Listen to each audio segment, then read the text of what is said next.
You're listening to the CyberWire Network, powered by N2K.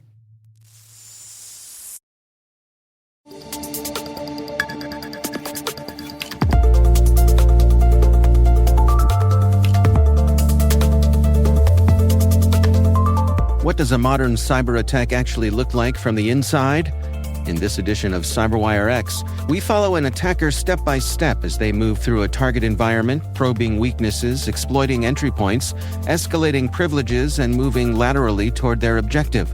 Along the way, you'll see the tradecraft behind the intrusion, the scripts, the missed alerts, and the moments defenders could have stopped the attack. Our guide is John Anthony Smith, founder and chief security officer of Phoenix 24, bringing more than 16 years of breach response experience across healthcare, financial services, and legal sectors. He's helped investigate and recover from incidents affecting hundreds of organizations worldwide. This is a practical conversation at how teams can strengthen detection, readiness, and recovery before the next incident arrives.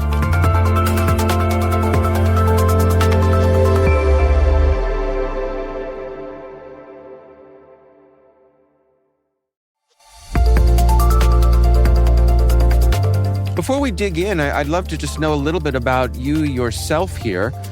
You are the founder and chief security officer of your company there. What led you to where you are today?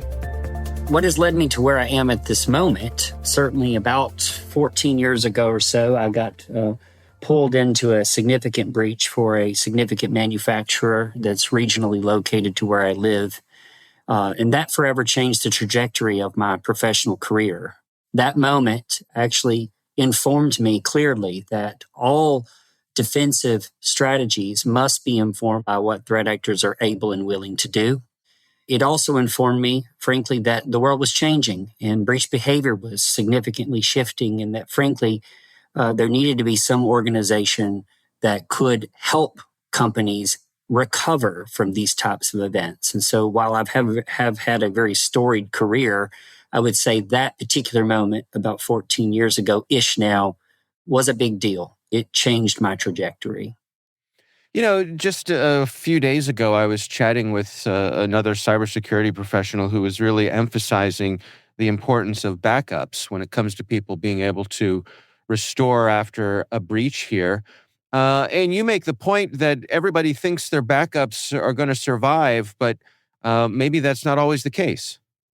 It is definitely not always the case. As a matter of fact, in a previous podcast, I think with you, actually, I quoted a statistic from Coalition, which is a cyber liability carrier. Actually, their analyst there named Daniel Woods can be quoted as saying that 58% of organizations who find themselves in a significant event, cyber event, discover a partial or full failure of their backup and recovery capabilities during the event itself.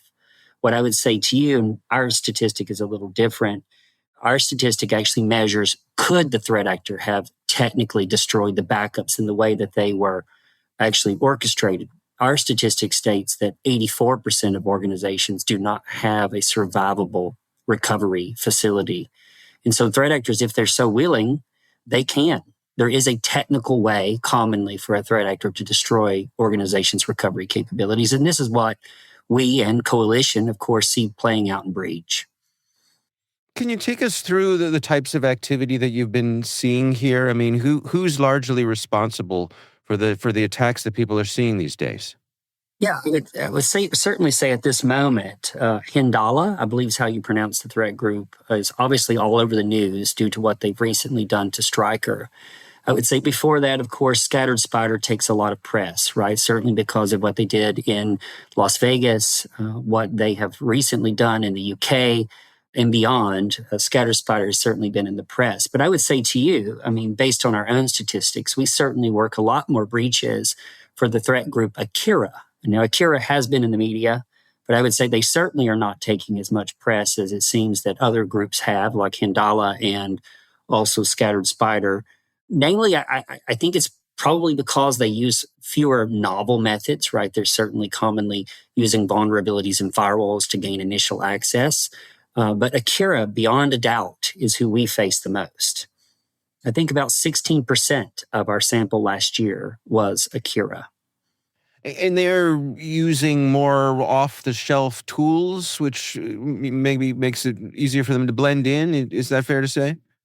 No, Kira in particular, they love to target vulnerabilities in firewalls, specifically SonicWall. Actually, I mentioned Coalition. Coalition does produce all kinds of statistics, and interestingly enough, when I last attended their session at Black Hat last year, they actually pointed out that Cisco and their VPN products are some of the most commonly targeted, and then certainly in the context of Scattered Spider and what we see play out with that group, they do commonly target Cisco AnyConnect, and I can unpack that in a minute. But with Akira in particular, their initial access, how they compromise initial creds or essentially establish access initially is through vulnerabilities in Fortinet and SonicWall commonly. Matter of fact, I would commonly say on stages that if your organization is using SonicWall, you should probably think twice about whether you actually truly do have a secured perimeter. And I hate to pick on a specific product, but SonicWall comes up a lot with Akira. Can we go through some of the tactics that you're tracking here, you and your colleagues? Like, are there patterns that you're following? Oh, yeah. In the context of Scattered Spider, certainly they're in the news a lot. We have seen many events where they have actually used self-service password reset against organizations. You may or may not know that Microsoft so graciously turns on self-service password reset for administrator accounts, privileged accounts, by default in Office 365. So you don't actually have to do anything for that weakness to be enabled in your tenancy. Microsoft has so graciously done that for you, and Scattered Spider abuses it. And we've also, of course, seen Scattered Spider, of course, manipulate the help desk. That's been all over the press, right? I would say to you, especially large organizations, it is impossible to know the user, right? And so the threat actors effectively use the convenience of the help desk against organizations and their lack of identity verification there to actually get the help desk to reset MFA, to reset credentials. In a recent event, actually, we saw Scattered Spider actually call the help desk. They reset a credential for a non-privileged user, a normal user. Leveraging that credential reset and that MFA reset, they then connected to Cisco AnyConnect VPN, and they accessed the ServiceNow instance as well. With the ServiceNow instance, they were able to obtain the documentation for how to actually reset a privileged account because the organization had so graciously used their IT service management tool to actually put their documentation in there. And the threat actors discovered it and used it to actually call the help desk again to reset a privilege cred. And I would just say, if I were to unpack some of the flaws here, there's a lot, right? Technical flaws that come up a lot in breach. And this is why we commonly say resistance is very difficult. And frankly, it's not a matter of if, but when you will have a breach, because to actually do these things with perfection is nearly impossible. And frankly, if you don't have breach context, you couldn't even get close to what threat actors are commonly able to abuse. Some things I'd just point out, like if you're not establishing device trust on your Cisco AnyConnect VPN, frankly, any VPN product, meaning if it can be used from a non-corporate issued device and there's not something regulating that, governing, blocking it from being able to be used that way, then the threat actors are simply going to use it. And the second thing I would say is if your SaaS tools are publicly exposed, and SaaS tools are commonly publicly exposed, threat actors are commonly able to log into those tools and actually use your tooling against you. We would commonly say that your SaaS tools should also have device trust established, meaning they shouldn't be able to be logged into except they're from the users coming from an approved device and or approved network. And thirdly, I would say in the context of the help desk must have identity verification steps. And they can't be so simplistic as, what is your employee ID? What's your extension number? I seriously have heard organizations still using these methodologies for identity verification. And this is just a flawed strategy. It does not hold up in the modern context anymore. You've got to go much deeper. And lastly, in that same bucket, I would just say the help desk should never, under any circumstance, technically be able to reset a privileged credential. Your help desk should not have the access necessary to reset the MFA and to reset the password on a privileged cred. That should require additional hoops and hurdles and additional approvals to actually do that. And that is not what we commonly see organizations doing. Can we talk about persistence? I mean, once they've gained access, how do they maintain their presence there? That's a great question. In the context of once they've obviously done an MFA reset and they've gained initial access with ScatterSpider, and one particular event that comes to mind most immediately, I mean, they just logged into Cisco AnyConnect. I mean, if I were to unpack a flaw with persistent access is that organizations do commonly permit privileged credentials to connect to remote access platforms, right? If an administrator cred can connect to Omnisa's Horizon or Citrix or your VPN, Cisco AnyConnect as an example, or even your FortiNet, FortiClient VPN, or your Palo Alto Global Protect VPN. If a privileged cred can even log into those things, you've got a major problem. Privileged creds should under no circumstance be permitted to log into remote access platforms. But honestly, basically all organizations are allowing this. And that is commonly what threat actors abuse to gain persistent access. I would say that that's not what all groups do. Certainly they do other things too. I mean, they use RMM platforms. They use TeamViewer. They use AnyDesk. And certainly, if you've read much breach news, you certainly will probably know AnyDesk comes up a lot. There's also a product from ConnectWise called Screen Protect. Screen Connect. Sorry, I think is what it's called. These tools come up a lot. Well, in terms of an organization allowing that access, to what degree is it for the convenience of the users? To what degree is it an oversight or even neglect? I love this question because to be frank, I would say to you that IT has been led to believe that they should have easy means of administration. I would say that IT professionals commonly focus their security efforts on inconveniencing the user rather than inconveniencing themselves. I would say to you that it is IT access to systems that are being leveraged by threat actors for destruction, right? The goal here has to be to frustrate the attacker. You have to frustrate the attacker to the point of them giving up or you detecting them. And until IT professionals are able and willing to complicate their own access to systems, these breaches are going to continue happening at the scale and quantity that they are. It is IT access that's permitting this to happen. So the reasons why, a privileged account can log into VPN, sometimes it's because IT staff want the convenience of it. Other times it's just a lack of knowledge, right? They simply didn't know better or they didn't consider it. I would say, what we commonly see threat actors doing is if once they're on the VPN, if they can get to what we call critical consoles from the VPN, you've got even another problem, right? Not only could they log into the VPN with a normal user or log into the VPN with a privileged cred, but once they're on the VPN, if they can open VMware vCenter, if they can open your Azure Administration Console, they can open your CyberArk instance, your secret server instance, they can get to your SAN administration, your storage area network administration sites. If they can do any of those things directly from the VPN, you also have another significant issue, right? Again, back to complicating IT access to systems. There should be no direct access to critical consoles from VPN, because in doing so, you're just making it easy on the threat actor, right? They don't have to do anything really novel to gain initial access, and then, of course, to leverage that initial access to open a critical console that they will leverage for destruction. Matter of fact, more than half of the breaches we work involve direct access to vCenter and direct encryption to the VMDKs.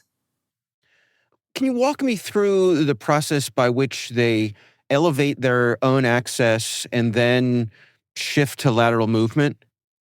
Yeah, that's a great question. I would say that the way they do this, and in the case of the event I've been unpacking here from a ScatterSpider event, they just called the help desk, leveraging the documentation they obtained from ServiceNow on how to reset a privileged cred. They just got the privileged cred reset by the help desk. They logged into Cisco AnyConnect VPN, and once on the Cisco AnyConnect VPN, they opened vCenter and they logged into vCenter with that same privileged cred across the VPN.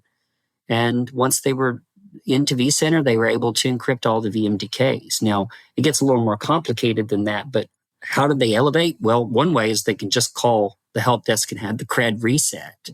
Another way is if you've unpacked the Okta breach that happened last, and I would say to you that their CISO so graciously did release into the public sphere the fingerprints of their breach. I would say to you that threat actors do commonly elevate permission a host of other ways, right? They can get privileged creds from Gmail, right? If your IT users are using Chrome and are permitted to access any apps from personally owned devices, or even able to use Chrome at work while also being able to use Gmail at work, Chrome has a beautiful little feature of synchronizing any cached creds into Gmail, right? And so they could privilege escalate by compromising one of your IT users' Gmail accounts. They could harvest a token from a personally owned device, a session token, right? If you're allowing your users to log into your SaaS apps like Office 365 from personally owned devices, it isn't a large leap to elevate permission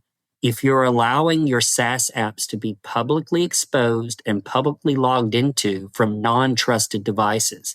Very simple to make that leap. If you're allowing your users to cache creds in their browsers, even Edge, I believe now, will synchronize cache creds into OneDrive by default, right? So it is not a significant leap for a threat actor to gain access to creds, privileged creds. I would also say to you, we worked a breach where the threat actors were able to encrypt over 5,000 VMs. The cred that they used to gain access to vCenter, they actually harvested from the sysvol share on an Active Directory server. The password was actually in a script, and scripts are publicly exposed to the whole domain. So once they got on the VPN with a non-privileged cred, they were able to go to the sysvol share on Active Directory, harvest a cred, and then they leveraged that cred to log into vCenter, and then the rest is history. They encrypted basically all the servers directly at the VMDK level. And is that really an overview of what we're talking about with lateral movement here? I mean, to what degree, once they're in, are they able to freely go where they want or need to go? Yeah, lateral movement, I guess the punchline of all of that is to really just to say that lateral movement is very easy, right? If they're on the VPN and your critical consoles, things like vCenter are accessible from the VPN, then what I would say, if they are accessible from user segments, I would take it one step further, then the lateral movement is super, super easy, right? I mean, if all they have to do is get on the VPN, or if all they have to do is get coerce a user to allow a remote session to their endpoint with AnyDesk or TeamViewer or Screen Connect, to then open vCenter directly from that VPN or directly from that end user's workstation, then the leap to destruction is quite easy. The lateral movement is quite easy. It's all happening right there from the end user's workstation or directly from the VPN. What I would say here is that additional complication that we commonly see is that administrative identity is not commonly being managed well. Organizations, as they've been trained, as Microsoft has frankly trained us all, really, commonly put all these things in the domain. If you can log into your vCenter, if you can log into CyberArk with your production Active Directory credentials, you've got a significant problem. The leap to lateral movement, from lateral movement to destruction, is very short and frankly very easy. Actually, we have a construct we call admin identity. We have a methodology that we have created and we've been employing now for years to actually harden critical consoles, critical environments away from user segments and away from production Active Directory identity. I would say to you that even when organizations have attempted these forms of segmentation, they commonly do things that undermine them, right? If you, just as a simple example, if you were to segment identity away from production AD for your critical consoles, like the storage area network, your vCenter, et cetera, and then you put those creds in your CyberArk instance, which is still connected to the production Active Directory domain, then effectively, vCenter and your SAN are still in the domain, right? The threat actors just have to log into your CyberArk instance, your 1Password instance, your Keeper instance, wherever it is that you're putting these creds, to then harvest them and then still orchestrate destruction. So to your question, lateral movement is very easy. Once they get a cred and they're on the VPN or on Citrix, or they're on an endpoint with TeamViewer or any desk, the leap for lateral movement and then ultimately to destruction is very short and frankly very easy. We'll be right back.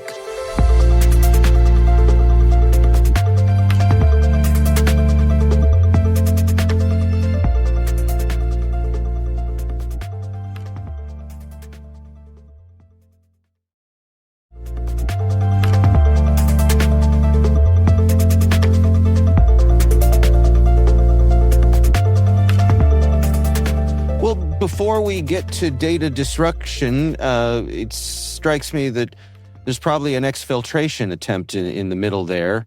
How does that typically play out? What does that look like? Threat actors do commonly attempt exfiltration, right? I mean, Scatter Spider, as an example, is commonly known to do double extortion, which is where they exfil and, of course, also destroy.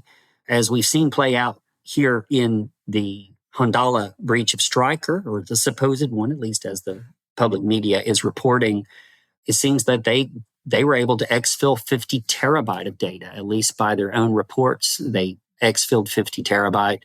We do commonly see groups attempting exfiltration, right? To actually prevent exfiltration is very, very difficult, right? If I were to call out something that an org could do that is relatively simplistic, I find it shocking that an organization didn't notice, say, 50 terabyte leakage, right? I mean, I would say that a simple thing that could be done is just creating monitored alerts of significant data leaving the enterprise. You know, you figure out what your threshold is, but there should be a threshold that creates an alert that requires analysis to then hopefully detect these behaviors before they've caused significant damage. But yes, most groups are attempting exfil.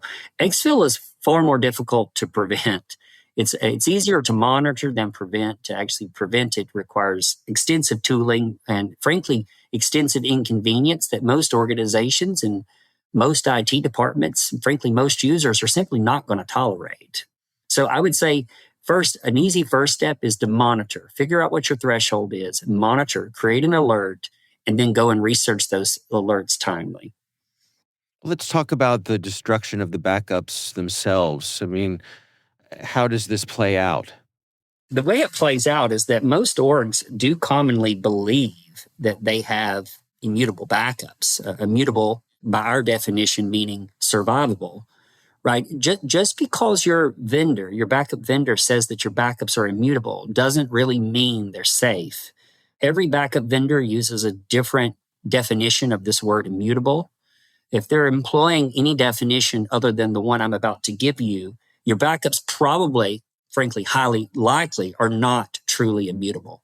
Essentially, immutability has to mean that there is no administrative override that would allow the deletion of a backup except that a timer first expire.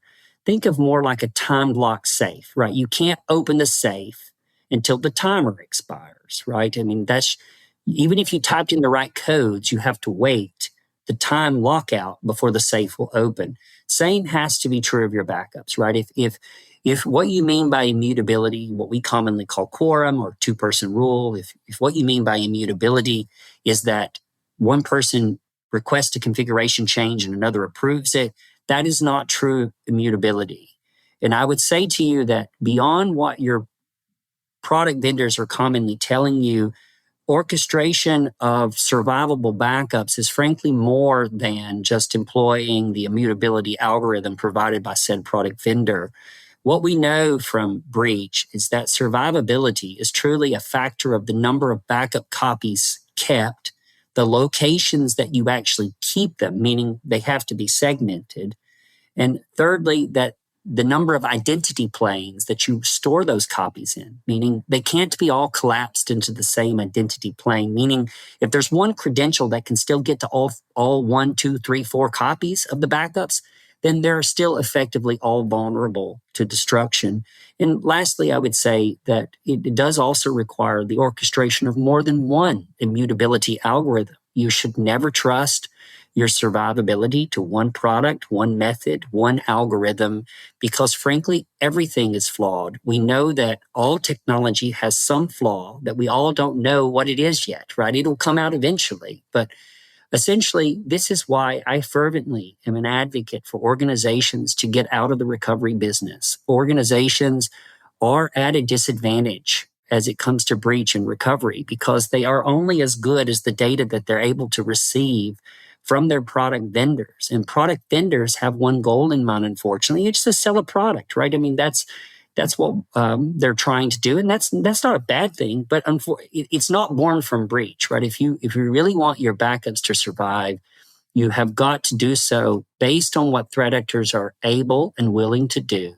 And this is why I commonly say that orgs really need to get out of the recovery business. You need to relegate that to a trusted methodology where you can have the assurance of recovery. And we actually call this in our product suite securitas summa, meaning security above all else. So we have a methodology of assured recovery that we recommend companies adopt. And frankly, the reasons why are the ones I just unpacked. It's very complicated to orchestrate an assured recovery.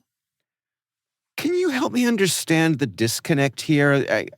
I'm so often left scratching my head because it seems to me like many people feel as though successfully backing up their data is a lot easier than it actually is. And they feel as though they've confidently checked that box. And yet when it comes down to it, they're left coming up short. There's a few reasons, right? If you were just to look at the industry as a whole, right?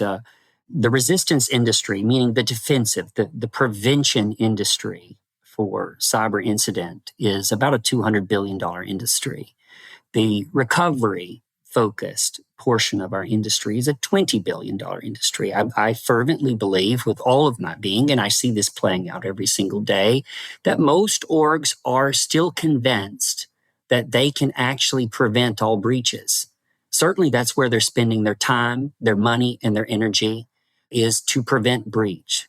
The truth, however, is very different, right? You cannot prevent all breaches. And matter of fact, organizations are only going to tolerate so much user inconvenience before they will simply start undermining all the controls and then yielding the spend useless. What I would say instead is organizations really need to focus on disruption of the breach pattern in reverse. You need to start at your data and work your way backwards. And if you were starting there, you would essentially focus on reducing the blast radius, right? Attempting through the orchestration of administrative identity, which by the way is built into our securitas summa platform, the orchestration of administrative identity to reduce the blast radiuses, the number of things that a TA could actually destroy. And then secondarily to that, orchestrate backups with multiple copies, multiple segments, multiple infrastructures, multiple identities, multiple immutability algorithms, etc., to prevent those from being destroyed. And only after you've done those things, essentially complicating access and assuring recovery, should you then double down more on resistance. But that's not what orgs are doing. And so commonly, the backups are largely being ignored. The professionals that are responsible for them, it's just one of their many duties.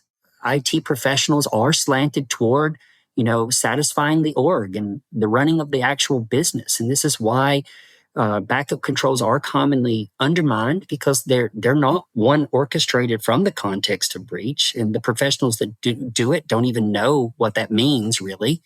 Secondly, it's only one of their many responsibilities. It's not their sole job to make sure the org can recover from a breach. And then lastly, they're commonly looking to their product vendors to tell them what they need to do.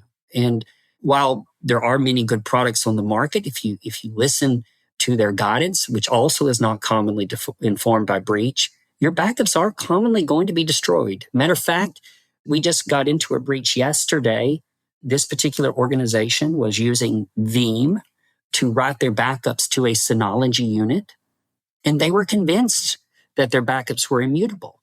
Those two products alone normally would lend themselves to non-immutable backups, right? My first reaction just by hearing the products employed would be that their backups aren't going to survive, just based on our history and what we commonly see play out in the public sphere and breach. It's not that any one of those products is fundamentally bad. It's just that they're fundamentally, commonly not orchestrated well. So when we hear these things, we pretty much know they're going to be destroyed. That org was only keeping one copy of their backups. Their Synology was co-joined to the domain. Their Veeam instances were in the Active Directory production domain. They had not orchestrated or even complicated IT access to systems in any way. So the threat actors, of course, were able to delete their backups without much issue at all. Yeah. What are the take-homes for you in terms of advice for our listeners here today? What sort of things would you recommend that they focus their attention on? Firstly, you really need to assess your recoverability. I would say that what you probably believe to be true is not true. We actually have a process at Phoenix 24 we call the RBRA, the Ransomware Backup and Resiliency Assessment. It is an assessment of your recovery capability to those capabilities that are born directly from what threat actors are commonly able and willing to do. I would also say that most orgs, frankly, won't have any assurance of recovery, or at least timely recovery, because they've never actually practiced recovery from a real context. Most tabletop exercises make an assumption of backup and recoverability survival. And since backup and recoverability don't commonly survive, I would say that most tabletop exercises are not born from reality. So secondly, I would say that not only should you assess, you should establish good partnerships for both data forensics and recovery. Certainly, we have a recovery practice. We are the fastest on earth to recover from a breach. Whether we knew you or not before the breach, we are still the fastest on earth, to my knowledge, to recover from a breach. So you need a good partner. Thirdly, I would say that you've got to prioritize survivability, and that might mean that you need to get out of the practice of attempting to orchestrate your own recovery. I would say that breach context is hard to come by. In order to prioritize it with excellence, you really need a professional organization that this is what they do, this is what they focus on, and it's born from breach. Lastly, I would just say that you have got to complicate IT access to systems. In our solution, Secure to Summa, we certainly do that with you and for you. It is more complicated than what I'm able to explain here in a short form podcast. But if you're not frustrating, for lack of better words, or inconveniencing your own IT access to systems, then you are making it incredibly easy for a threat actor to level your entire environment. If it's easy for an IT administrator to do, it's easy for a threat actor to do. And so in closing, I would just say complication of admin identity and IT access to systems must be at the forefront and or equal, if you will, to backup survivability and timely recoverability. I think all three of those things have to be done in concert together with excellence.